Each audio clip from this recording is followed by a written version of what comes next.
Hey everybody, it's Rockula, and welcome back to Rockula Retrospective.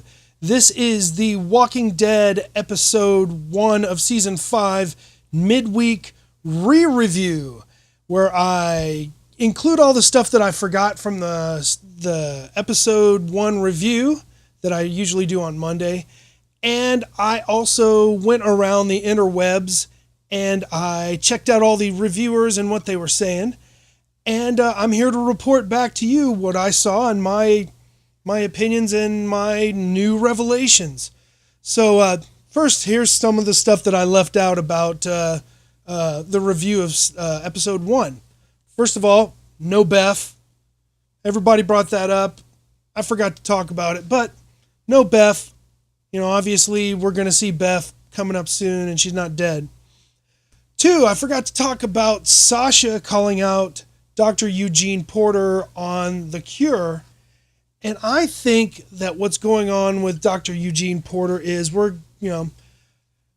he's either going to be a total con artist, or he's going to be one of those people that it's like his answers are never direct and he's always got to have this flair about him. But he's either a con artist or he's one of those people that is so deeply into themselves because they're so heavily intelligent that they can't help but be eccentric.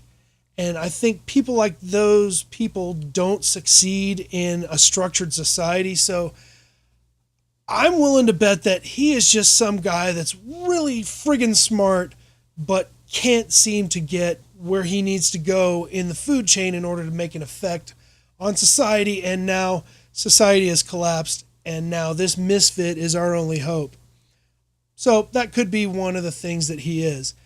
So we also didn't talk about Abraham and his comment about we'll talk to him later about it, which the obvious thing is talk to him about DC, but who knows on this show? They could be throwing us a curveball anytime.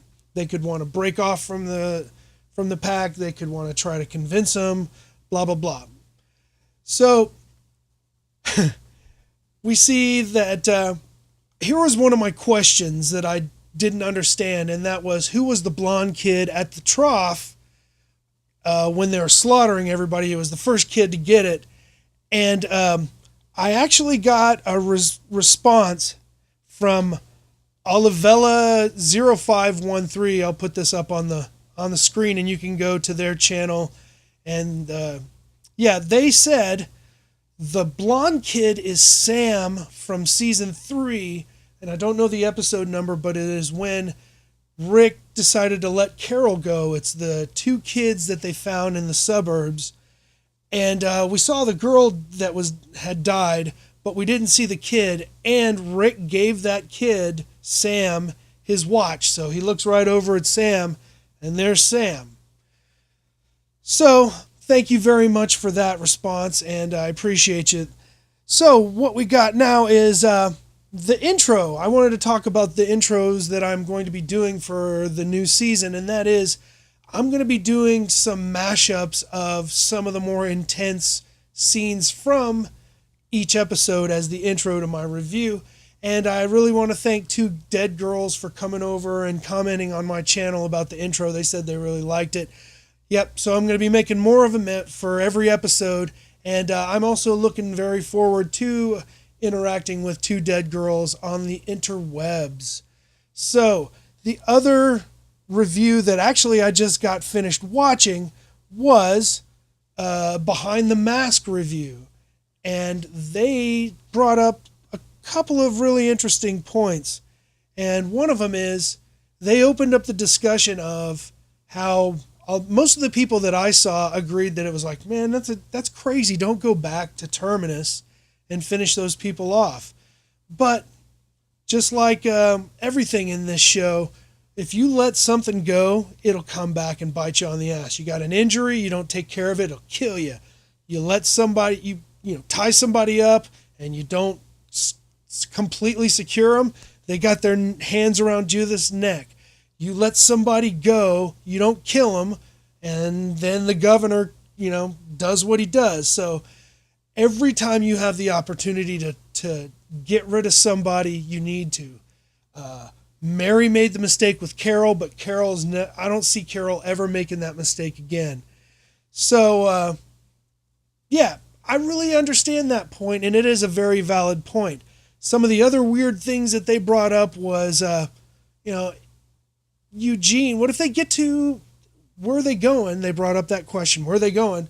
What if they get to DC and Eugene is full of crap?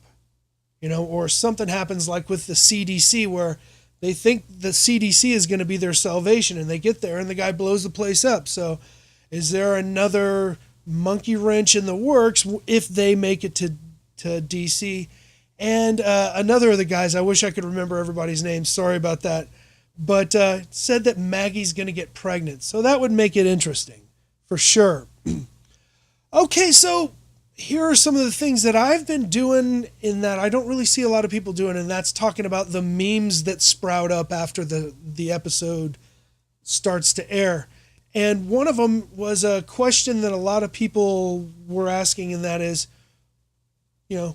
Carol, she could get Rick's watch, she could get Daryl's crossbow, but she couldn't get Michonne's sword.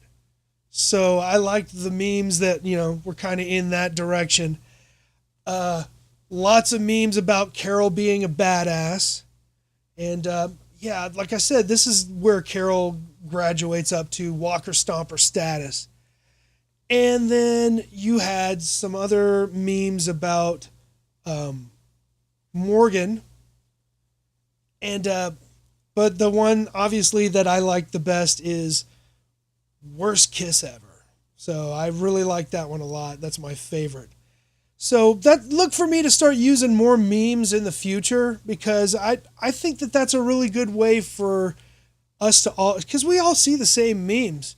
So it's a good way to connect. Like, yeah, I thought the same thing when I saw that. So we got predictions for episode 2. I don't know. One of the things that it's not more of a prediction, it's an observation, but the Behind the Mask guys also figured this out. It's like everything's going to stop being, here's this person and these 3 people and this 2 people and that 1 person and all that stuff.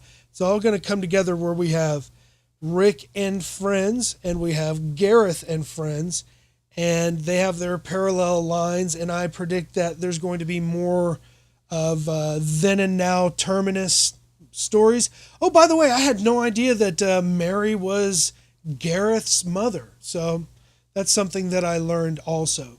So yeah, that's my prediction. Obviously, it's not really a prediction that they're going to run into Gabriel Stokes.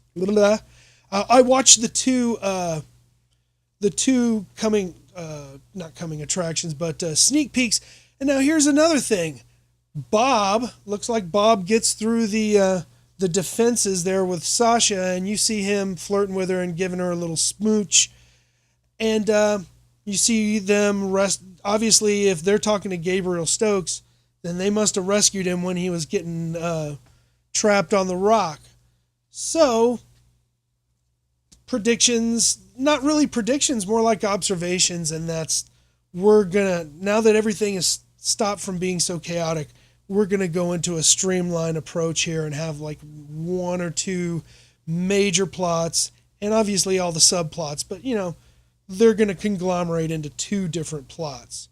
So look for me to do another review for episode 2, and probably be on Monday as well.